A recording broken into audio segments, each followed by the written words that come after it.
है एक्सरसाइज 8.1 से question number 2। तो क्वेश्चन नंबर 2 के अंदर कह रहा है if the diagonals of a parallelogram are equal then show that it is a rectangle. तो अगर पैरेललोग्राम के जो डायगोनल्स हैं अगर ये इक्वल होंगे तो हमें ये प्रूफ करना है कि ये रेक्टेंगल है। तो इस क्वेश्चन को करते हैं प्रूफ। तो यहाँ पे जैसे कि ये डायग्राम मैंने बनाया हुआ है, तो इस डायग्राम के अंदर हमको ये कह रहा है कि जो ABCD है वो पैरेललोग्राम है जिसमें डायगोनल्स इक्वल है। मतलब ABCD पैरेललोग्राम है जिसमें AC और BD ये दोनों डायगोनल्स है और ये इक्वल है। और हमको ये प्रूफ करना है कि जो ABCD है वो एक रेक्टेंगल है।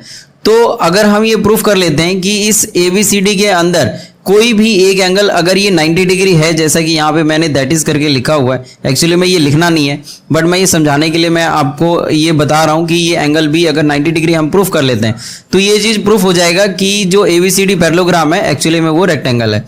तो करते हैं इस क्वेश्चन को प्रूफ। तो यहाँ पे सबसे पहले in triangle ABC and triangle DCB। तो अगर ABC और DCB के अंदर देखें, मैं इसको एक अलग से सेपरेट से बना लेता हूं जिससे आपको बहुत अच्छे से समझ में आ जाएगा। तो मैं इधर बनाता हूं। तो ये मैंने डायग्राम बना रखा है। तो एक्चुअली में ये क्या है, जैसे यहाँ पे ये A है तो ये मैं लिख लेता हूँ ये A है। उसके बाद यहाँ पे ये जो लाइन जा रहा है ये B है और फिर ये नीचे तक C पर रुक गया है। फिर उसके बाद में जो ये DCB है तो ये वाला जो पार्ट है ये D है, उसके बाद में यहाँ पर ये C पार्ट है और फिर ऊपर ये B पार्ट है। मतलब BC इसमें भी है, BC इसमें भी है। तो इस तरीके से ये जो ट्राइंगल है और जो नीचे से ये ट्राइंगल है, हम इस दोनों को सेपरेट करके मतलब इस डायग्राम में से सेपरेट करके हम इसको देख रहे हैं। तो ABC और DCB के अंदर मतलब ABC और DCB इस दोनों ट्राइंगल के अंदर तो ये जो AB है मतलब ABC में से जो साइड AB है वो CD के बराबर है। तो अगर हम इस डायग्राम में देखें तो AB और CD तो बराबर होगा क्योंकि ABCD पैरेललोग्राम दिया हुआ और हम जानते हैं कि जो पैरेललोग्राम का जो अपोजिट साइड होता है वो इक्वल होता है। तो यही चीज हमें रीजन में यहाँ पे देना पड़ेगा कि opposite side of parallelogram are equal. तो ये हो गया। उसके बाद में जो AC है AC और जो BD है AC और BD इस मेन डायग्राम के अंदर AC BD और यहाँ पर भी ये AC और ये BD तो ये इक्वल होंगे। और ये क्यों होगा, क्योंकि ये तो गिवन ही दिया हुआ AC और BD दोनों बराबर है तो ये गिवन हो गया। फिर उसके बाद में जो BC है BC is equal to BC। तो इस दोनों ट्राइंगल में जो BC है ये तो कॉमन पार्ट हो गया, मतलब इसमें भी ये BC आ रहा है और इस ट्राइंगल के अंदर भी BC आ रहा है। तो BC is equal to BC which is common.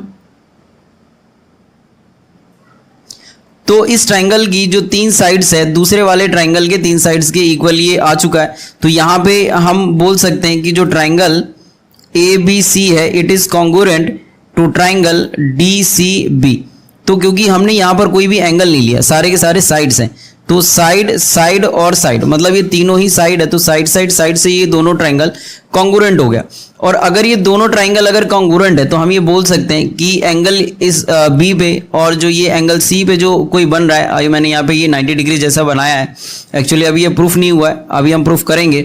तो एंगल B और एंगल C ये दोनों इक्वल हो जाएगा बाय CPCT। तो therefore angle B is equal to angle C और इसको हम बोल सकते हैं कि ये CPCT से ये बराबर है और इसको हम मान लेते हैं कि ये अभी इक्वेशन 1 है।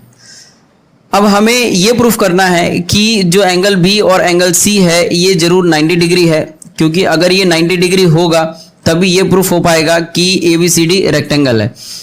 तो इस चीज के लिए we know that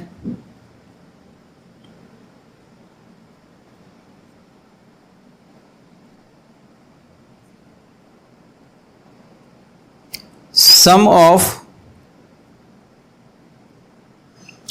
adjacent angle of a parallelogram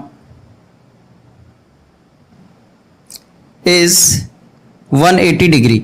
तो यहाँ पे जो सम ऑफ एडजेसेंट एंगल है, एडजेसेंट एंगल जो साथ वाला एंगल होता है, जैसे कि यहाँ पर अगर ये A B C D parallelogram है तो बी और सी का जो सम होगा ये 180 होगा। इसी तरीके से सी और डी का भी सम 180 आएगा।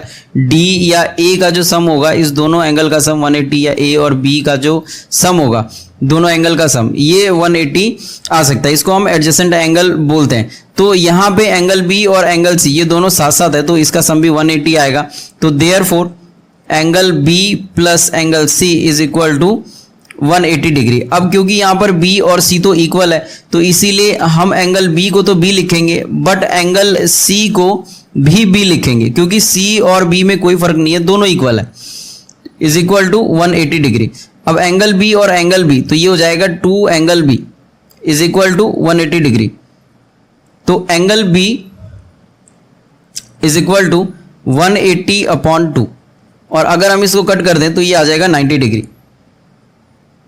तो जो एंगल बी है, अब ये प्रूफ हो गया कि therefore angle B is 90 degree.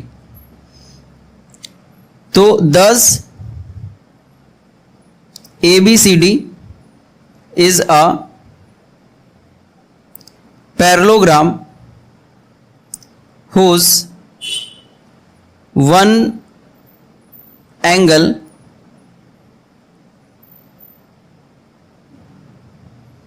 is a right angle, therefore ABCD is a rectangle।